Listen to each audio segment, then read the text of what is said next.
didn't do it. Okay, so let me go over specifically some of these questions on the book assignment. And starting with question number 40. So this 40 is kind of like the flip of what you're normally thinking of.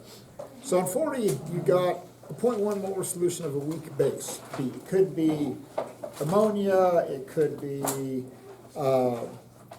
any number of things. But all you know is that it's a weak base. It's just a generic weak base of B. And you have the volume and you have the molarity. So the first one should be pretty simple. Hey, how many moles of HA have been added at the equivalence point? So here's what you have to realize about what's going to happen in terms of this reaction. So you're told that you're going to react with a monoprotic strong acid. So what's the significance of telling you that it's a monoprotic strong acid? What does that mean? It's going to give away one Yeah, proton. it's going to completely ionize. It's monoprotic, there's one proton, right? So what's going to happen is that your reaction, again, if you don't have the reaction, none of this makes any sense, okay?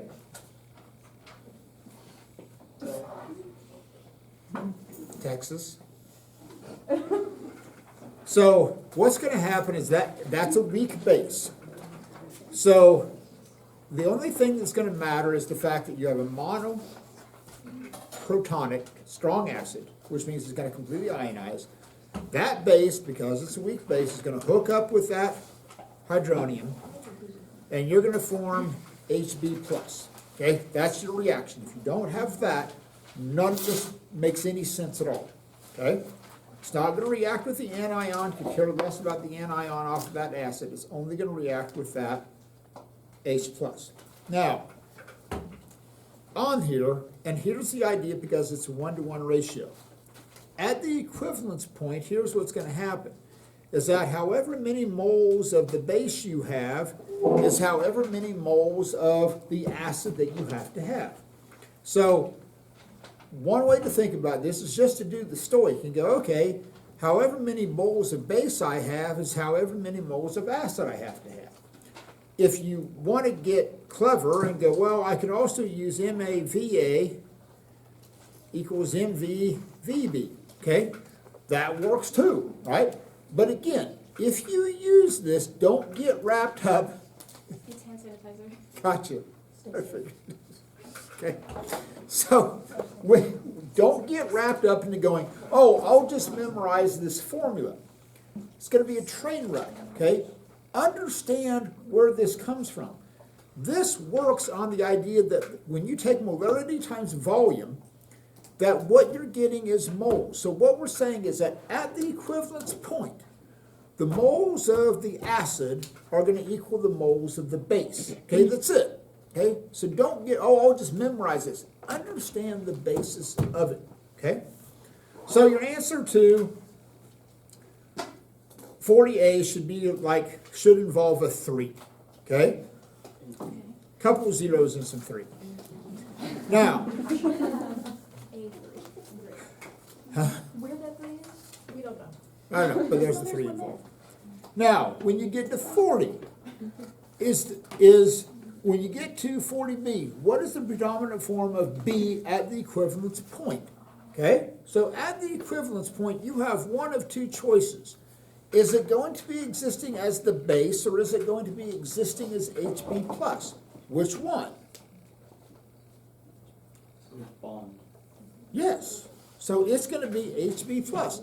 Because at the equivalence point, you've used, that's the whole point. At the equivalence point, all of the base and all the H+ is gone. So you've shifted over to the right and you've made Hb+. Okay, because that's the reaction. Oh, at the equivalence point, this is gone, and now we formed Hb+. Okay, that's the whole idea of this. Then when you get to C, is the pH less than 7 or more than 7 at the equivalence point? Now look what's going to happen. This is just the opposite of what you're used to thinking of. You all are used to saying, oh, an anion is going to react with water, and you're going to form the acid and hydroxides. Okay, this is the mindset that you all have been in. Oh, anion reacts with water, you reform the acid, you kick out hydroxide, and the pH goes up because you're generating hydroxide ions. Same thing is going to happen here, but this is going to be HB plus. And that's going to react with water. So what are you going to get out of this? Hydronium. Yes, you're going to get hydroniums. So the water is going to take back a proton, and you're going to form the base again. So since you're generating hydronium ions, what's going to happen to the pH? Is the pH going to be above 7 or below 7? Below 7, because you're generating hydronium ions out of that secondary reaction. Okay? Now, what's going to be the better indicator, phenolphthalein or methyl red? Well, what do you know about phenolphthalein? When does phenolphthalein turn magenta? In a basic solution. So do you think you want to use phenolphthalein in this one? No.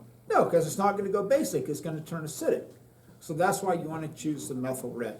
Now, if it was a secondary reaction with an anion reacting with the water to form the acid and hydroxide, then you'd choose phenolphthalein, because then you'd be generating hydroxide ions. This one, you're generating hydronium ions, so you want to choose methyl red because that's when it's going to shift. So methyl red is like the evil twin of phenolphthalein.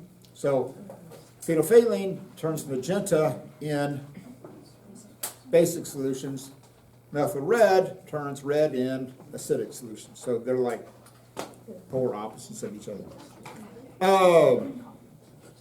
So let's talk about question 53.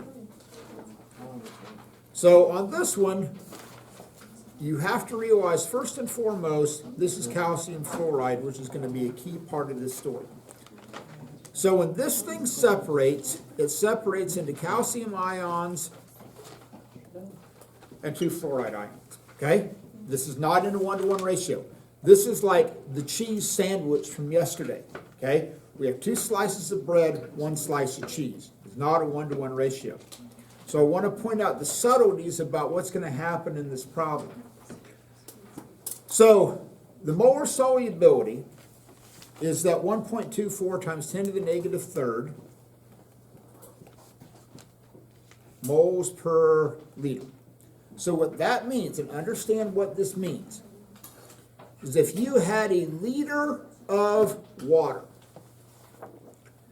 and you could start to add the solid calcium fluoride to this. And again, the story is not the precipitate. The story is the ions that are above it, okay? Don't focus on the precipitate. Focus on the concentration of the ions. So what would happen is that you would begin to take some calcium fluoride and you would add small incremental amounts. And when you added 1.24 times 10 to the negative third moles of calcium fluoride, if you added any more, it wouldn't dissolve, okay? It would remain as a precipitate. So that would be like, I'm going to, my equilibrium point is 16 AP chemistry kids. That's when I'm in equilibrium. So as you all begin to trickle in after lunch, okay, it's getting closer and closer and closer to 16. I'm getting closer and closer and closer to equilibrium. If we hit 16, we're cool. Okay? I'm at equilibrium. You all can sit, it's all good. Some random person walks in the door. What's going to happen? Am I going to allow them to sit? No. No. They're going to go to the back of the room. Okay? I'm not going to allow you to sit because 16 is my equilibrium point. Okay? That's when my big K, all right, goes to equilibrium. Okay? Give me a K. All right. Woo! Hello. Thank you very much. All right. So, sorry. All right. Didn't mean to make that. Okay. Great, I loved it. Okay. So, here's the story. But, listen to me. That's also the concentration of my calcium ions, because that's a 1-to-1 ratio. But at equilibrium, what's going to be the concentration of my fluoride ions? Twice that, because I get 2 fluoride ions for every 1 calcium. Okay? It's like an infomercial, but wait, there's more. Twice the fluoride concentration for every 1 calcium ion. Okay? Now, here's what I want you to see on 51. Okay? excuse me, on 53. So on 53A, molar solubility, what is the KSP? You're trying to calculate the KSP. Don't look it up. You're trying to calculate the KSP. So on 53A, and again, oddly enough, this is why you have to start with the reaction. If you don't know what the dissociation reaction is, you're screwed. You can't do anything.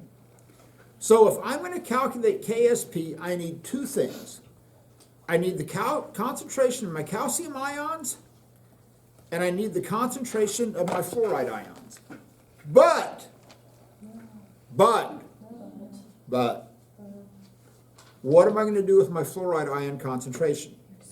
Square it, because there's a 2 in front of it. Okay? So this is going to get squared. So, when you're looking at big K, we've talked about this. What's the only time you use at equilibrium? Okay, and this is what you're told. This is at equilibrium. So the 1.24 times 10 to the negative third, that is the concentration of your calcium ions. You don't have to do anything with that. Leave it alone. That's it. Okay, solid. But what are you going to have to do to get the concentration of your fluoride ions? Well, no, you got to do something first. You got to double it. So the concentration of your fluoride ions is going to be 1.2 times 10 to the negative third times 2. So you not only do you have to multiply it by 2, then you have to square it. Okay? So you got to do both. You double it, and then you square it. Okay? So that answer on 53 should be something like 10 to the negative 9th. Okay? It's going to be a pretty small number because it's a K value on a reaction that's not favored in the forward direction. Oh, it's not favored in the forward direction. Oh, I have a small K value. Okay? Bigger idea. Now, when you get to B on that one, it is found that 1.1 grams dissolves per 100 milliliters. Okay, calculate the solubility product for SRF2. Now, here's what's going to be different on B. B is a little bit more complicated. Okay? So what we did on this one, instead of giving you the molar solubility straight up, we're saying we measured how many grams of strontium fluoride they took. Now, the beauty of this is SRF2 turning into strontium and 2 fluoride ions. So what you have to do on this one is that you have to take the grams, you got this is like a multi-step thing.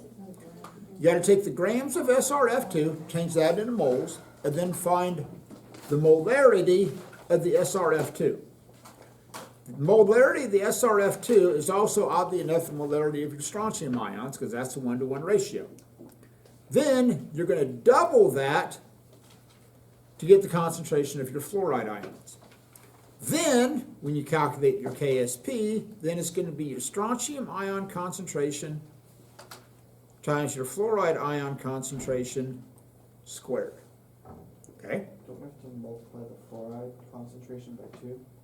Yeah, that's what I said. You got to multiply it. Okay, well, there just wasn't a 2 in the thing. Well, but that's why I put that up there and say you got to multiply it by 2 and then put that in here. You missed that part. I talked about it. No, like, but in the squared thing. I know. 2 there? But it's technically your fluoride ion concentration. Which has already been multiplied by 2. Okay. Technically, that would be 2 times your strontium concentration, not 2 times your fluoride concentration. To be honest, Okay. never done. Now, Not find that. on C, here's what's different about C. On C, you're given the KSP value, and you want to calculate the molar solubility. So again, what do you think the first thing you have to have is on C? Equation, your reaction. What's going to happen? Okay, you have barium iodate, BaIO3, turning into barium ions and 2 iodates, right? What do you think the initial concentration of both of those is going to be? Your 6, right? Nothing. 0. It's like a non-buffered solution. So this is going to ionize into X. This is going to ionize at a 2x. So we get x, and we get 2x. Now, here's the kicker. Your KSP is going to equal the barium ion concentration times your iodate ion concentration squared. Okay? So, now when you substitute this in, this is going to be x, that's going to be 2x, but then it's going to get squared. Okay? So when you do all that, what do you get? You get 4x cubed. So then you got to divide by 4 and then take the cube root of that. So, and you have to pay attention to the terminology. So when it asks for the molar solubility of barium iodate, that molar solubility is going to be the same as your barium. So as soon as you find your barium solubility, that's also the same molar solubility as the entire compound, because that's a 1-to-1 ratio. Okay, so that's like the hidden code. When it says, oh, what's the molar solubility of your BaIO3? Find the molar concentration of your barium. That's going to be the same as your molar concentration of your BaIO3. Okay. Is the unit on C molarity? Yes, Okay. So doesn't KSP like not have units? it doesn't. But when you're asked about molar solubility, that's going to be moles per liter. Okay, well it's the KSP divided by 4 and then, Yeah, but see, the KSP has no units. okay. So, and the reason why is because that's going to get weird, because sometimes it's like x times x, sometimes it's x times 2x squared, sometimes it's x times 3x cubed. Okay. So there's no consistent units that go with it. Okay. That's why we don't put units on it. It's like, it's not worth the hassle, you know. Got it. Okay. Now, when you get to 57, and I want to talk about the trend that you're going to see when you get to 57. So on 57, you want the molar solubility of AgBr in pure water when it's silver nitrate and 0.1 molar sodium bromide. So here's what I want you to see. You have AgBr turning into silver ions and bromide ions. Okay, most of your halogens are soluble except for silver and lead. This is why we even talk about a KSP value for silver bromide. Okay, so here's what I want you to see in terms of the difference between these three problems. On 57, when you get to the AgBr, pure water, there's no silver ions and there's no bromide ions. So this just becomes x plus x, x, and x. Okay? That's it. It's like a non-buffered solution. That's it. X and x. Boom, there you go. What changes when you get to B, it says, okay, now we have a 3.0 times 10 to the minus second molar solution of silver nitrate. So the next one is like a buffered solution. And that becomes Ag plus Br minus. So here's the difference. Because it already has silver nitrate into it, this is sometimes you'll see this known as what's called the common ion effect. Common ion effect is a fancy word for saying it's a buffered solution, but it just has to do with ions. So what's happening on this one is that now my silver ion concentration is going to be 3.0 times 10 to the minus second. Bromide ion still starts off at 0. You're going to go plus x, this becomes x, this doesn't change, that becomes 3.0 times 10 to the minus second. So it's just like the same concept as the buffered solution. That is the concentration of your silver ions. But again, here's the bigger truth that I want you to see. And it still comes back to the same concept of Ka values. Mother Nature still wants to be in equilibrium. Mother Nature still wants the silver ion concentration times the bromide ion concentration to equal a certain value.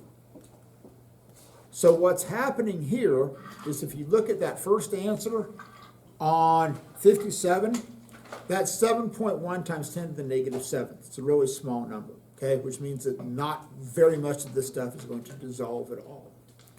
But what I want you to see on B is that, notice that answer to B is 1.7 times 10 to the minus 11. It's much order of magnitude, like 1,000 times less, okay? It's literally 1,000 times less. But it's the same idea. You still want the same KSP value. But what we've done is that we've overloaded it with silver ions. So it doesn't take as many bromide ions to get to that same KSP value.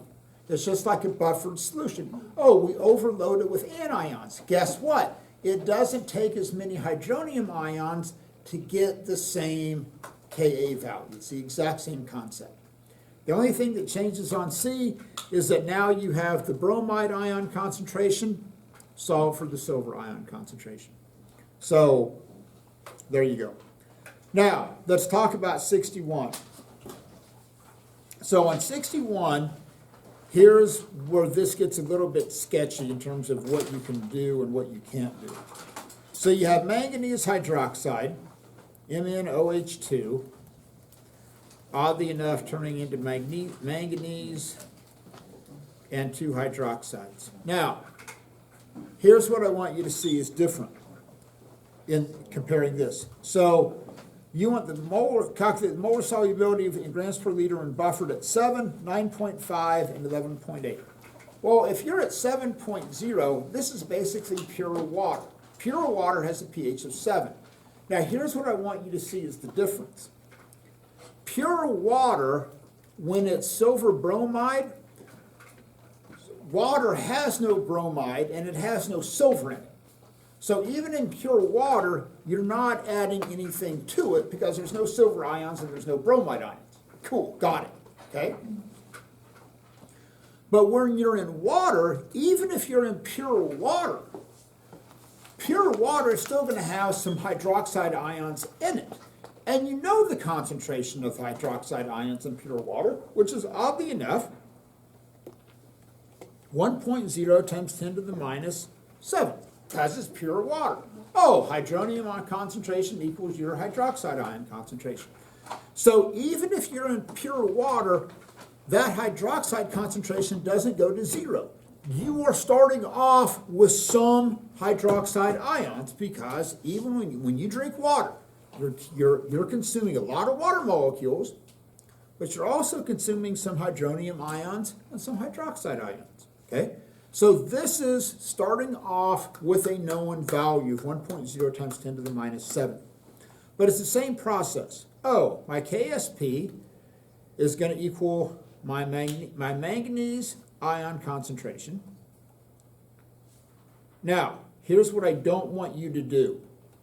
Okay, listen to me. Here's the common mistake that's made. Do not, Evan, take this and multiply it by 2. Okay, don't. That is the concentration.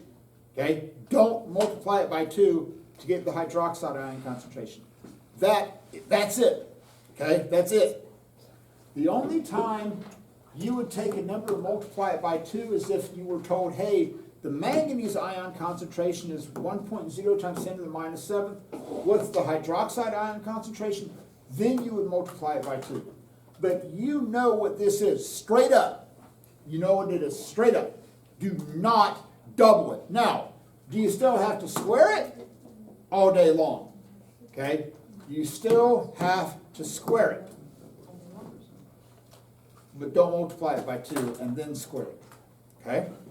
Now, what you're going to see is that on 61, you're going from a pH of 7 to a pH of 9.5.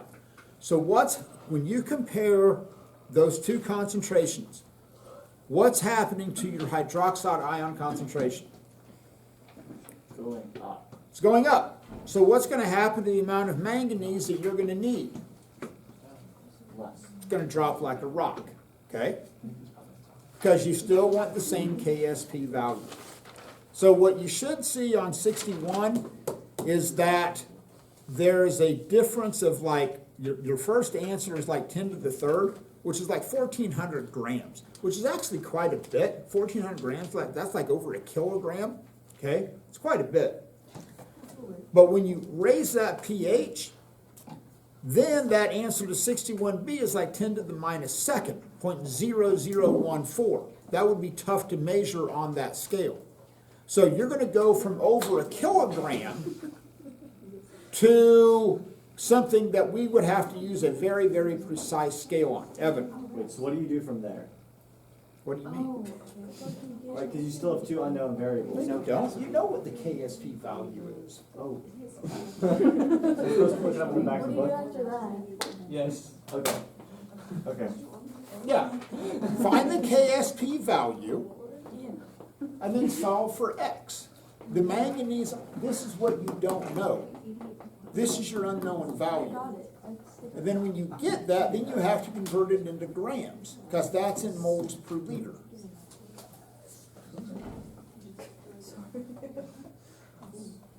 Are we okay? So, to get this, you're going to take your KSP, which is whatever that is, 1.6 times 10 to the negative 13th is going to equal that manganese ion concentration times 1.0 times 10 to the minus 7th squared. So your manganese here is going to be 16.0 moles per liter. Okay, that's the concentration of your manganese ions. So then you go, oh, that's moles per 1 liter, 1 mole, and then put the mole. Now, what you have to use is the molar mass of manganese hydroxide, because that's what's actually going to be dissolving. So when you do this conversion into grams, you have to use the MnOH2, okay? Just don't use manganese ions, don't use hydroxides, because the MnOH2 is what's going to dissolve to reach that equilibrium point, okay? All right, now, I'll talk about 63. Which of the following salts would be substantially more soluble in an acidic solution than in pure water? So the whole key to 63 is this. What you want to look at is the anion. Because let's say, for example, you look at zinc carbonate, okay? So, again, don't focus on the precipitate. So, you've got this solution, and down here at the bottom, you have a precipitate of zinc carbonate. The precipitate is not the story, okay? The story is the equilibrium that exists in the solution up above, okay? That's the story. So, you're going to come in and you're going to add a strong acid. Hydrochloric acid doesn't make any difference. Let's say you're going to add hydrochloric acid. So the hydrochloric acid is going to produce a whole bunch of hydronium ions. So the question is that hydronium ion going to bond with the carbonate? Yes.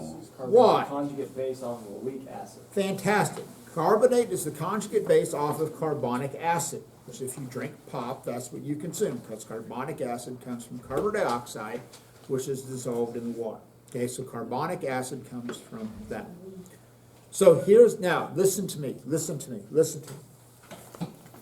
So the carbonate ion is going to react with one proton, and it's going to form HCO3, 1 minus, which is still a weak acid.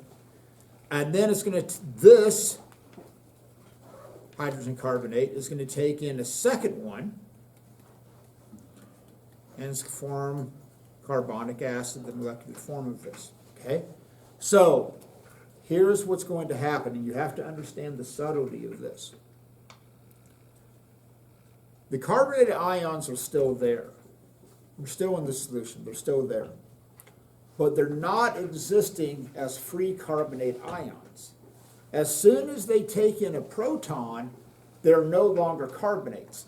Then it becomes HCO3.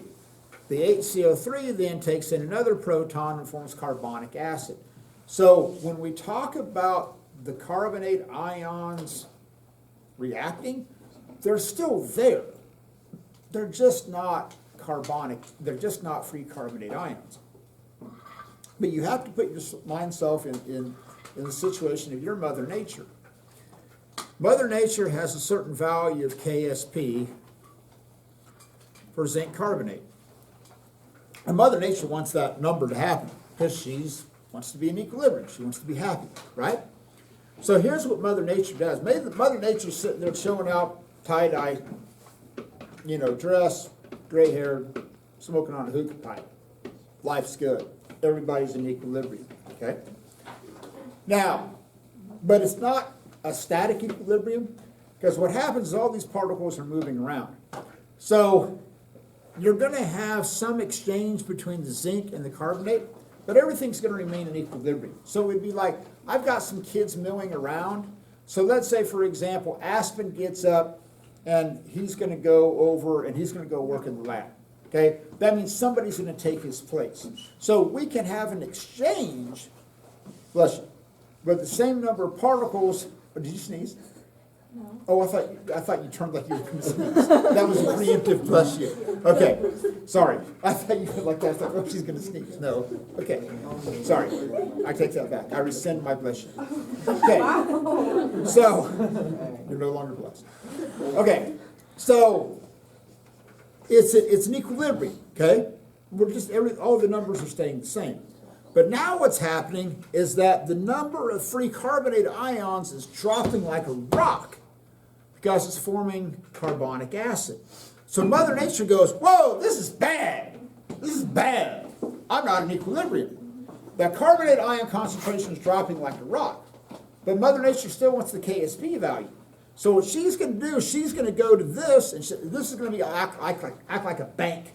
Okay? So this is the zinc carbonate bank. And there's a run on the bank, and the carbonate ions are being consumed. And Mother Nature says, this is bad. I got to be in equilibrium. So what Mother Nature is going to do is Mother Nature is going to make that zinc carbonate dissolve. And it's go, okay, you all are chilling out at the bottom of the beaker. This is not where I need you right now. I need you all to be in ions. So what's going to happen is that's going to begin to dissolve. So if you decrease, listen to me, if you decrease the concentration of the ions up above, Mother Nature is going to take that precipitate and it's going to dissolve it to maintain that equilibrium. Now the opposite happens. This is what you're going to hopefully see in the lab today. The opposite happens. If you overload it, if you add more ions into it, Mother Nature goes, whoa, whoa, whoa, peeps, no, stop. Okay? Too many of you are in solution. I need you to simmer down, and I need you to go and form a precipitate. Okay? So if you decrease the concentration of the ions, the precipitate dissolves. If you increase the concentration of the ions, you make more precipitate, because Mother Nature wants to be in equilibrium. Okay? Got that. So what you should see on 63 is that almost all of those become more soluble in a strong acid, because almost all of those have anions that are conjugate bases off of weak acids. Okay? Cool with that? Any questions?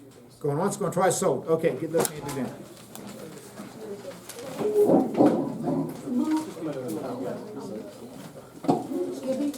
Sorry. What contract did you sign when you started my class? What contract did you sign when you started my class? What contract did you sign? Yes, you did. What contract was it?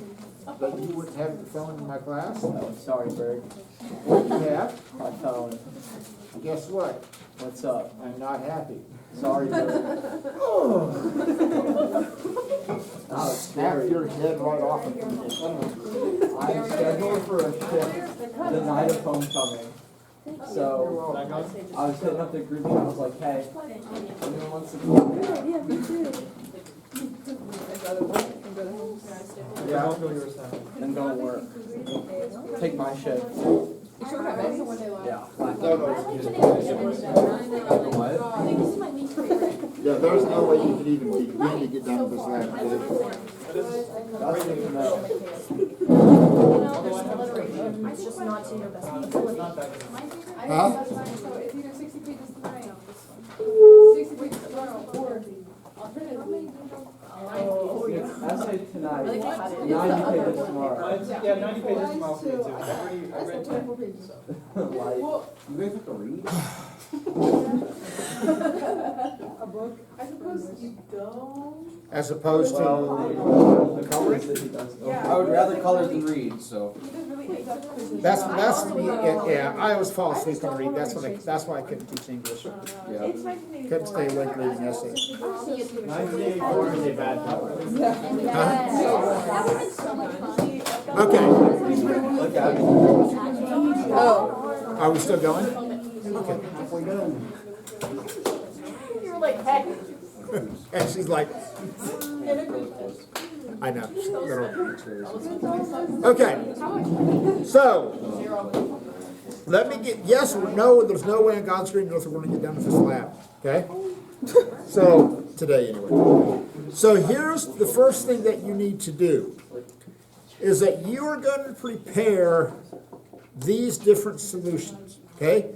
Now, I was nice and I gave you the molar mass of all of these, so you don't have to do the math on those, and I know y'all can do that. So what you need to do today, and I've got 4 different scales out, you need to mix up these.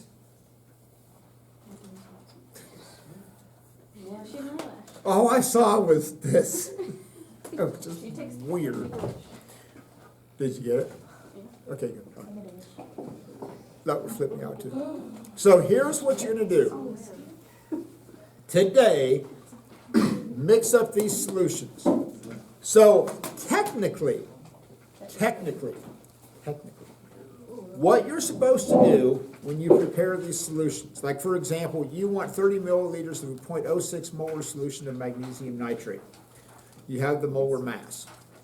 So technically what you're supposed to do is measure out and take your graduated cylinder. These do need to be pretty precise, okay? So you're going to take your graduated cylinder, and what you would do is that you would take the 20 milliliters, take about 20 milliliters, add that in here, and then you would add the salt to it, and then you would make it dissolve, and then you would fill this up to the 30 milliliter mark, okay? Technically, that's what you're supposed to do when you prepare solutions, because that way you don't want, technically you don't want to add the 30 and then add the salt, because the salt can sometimes then mess with your overall volume. With what we're going to do, that deviation is going to be so small that it's not worth it, okay? So, but if anybody asks you how to prepare salts, you add like 3/4 of the water, then you add the salt, then you add the water to get to that mark. Okay, if anybody asks, that's how you all prepare molarity solutions in AP chemistry. So, here's what you're going to do. Measure out 30 milliliters. Now, keep these labeled, because all of these solutions are going to be clear solutions, and you're not going to know what they are. So ideally today, you're going to get these 5 solutions mixed up. Get them mixed up, put parafilm over the top of them, okay? And then we're going to have those ready to go tomorrow. Now, if you want a head start, because what's going to happen tomorrow is that we're going to mix like magnesium nitrate and potassium hydroxide.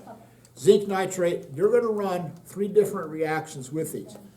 If you want to, by tomorrow, you can at least do like the net ionics and see what your precipitate should be out of those. That'd be ideal. But the main thing today is get the solutions mixed up. These really does have, like when you use your graduated cylinder, that needs to be exactly 30 milliliters, okay? Now, I've got 2 of the really big dog scales, and then I've got 2 of like the Chem 1 scales that only go out to 2 decimal places. That's cool, because we're not going to get that precise on the volume, so it's okay that we just have like 2 decimal places to write. If you want me to check your math on the masses of those, so that if you want me to tell you, hey, if those are right or wrong, I will tell you, because if your masses are wrong, there's no point in doing anything else. I will tell you this hint. every one of the masses except for number 3 should be less than 1 gram. Okay? They all should be less than 1 gram except for number 3. On the one that says potassium hydroxide, that second solution, those are big pellets. I ground that up in a mortar and pestle, so that's the only one that's not going to be in a reagent bottle. The potassium hydroxide is going to be in a ceramic bowl that's been ground up into a fine powder, so you can get that exact mass. Okay, let's go. Here we go. Now, can you stop that? Do you know where your transistors